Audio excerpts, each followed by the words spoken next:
వైభవలక్ష్మి సంఘ సభ్యులు చాలామంది పోలీస్ స్టేషన్కి వచ్చి చాలా సంవత్సరాలుగా మేము డబ్బులు కడుతున్నాము రాణి అనే ఆమెకు, రెడ్డి రాణి అనే ఆమెకు, ఆమె డబ్బుల మీద మాకు సరైన అకౌంట్ చెప్పలేదు, మాకు చాలా వరకు దాదాపు 30 లక్షల రూపాయల దాకా లాస్ అయ్యింది అని చెప్పి ఇప్పుడే వాళ్ళు ఫిర్యాదు చేయడం జరిగింది.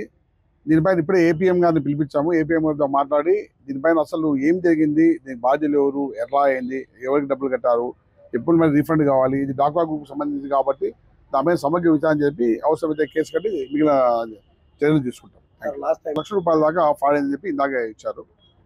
దీనిపైన ఒకసారి ఏపీఎం గారితో మాట్లాడి ఇది క్రిమినల్ అవసరమైతే క్రిమినల్ యాక్ట్ తీసుకుంటాము, ఎఫ్ఐఆర్ ఇస్తాము.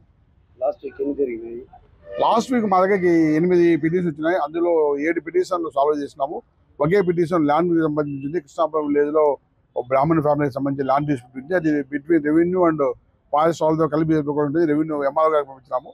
అది ఒకటి తప్ప మిగిలినవన్నీ సాల్వ్ అయినాయి. మరిన్ని వీడియోస్ కోసం ఛానల్ ని సబ్స్క్రైబ్ చేయండి. లేటెస్ట్ అప్డేట్స్ కోసం వాట్సాప్ ఛానల్ ని ఫాలో అవ్వండి. ఆ లింక్ డిస్క్రిప్షన్ లో ఉంది.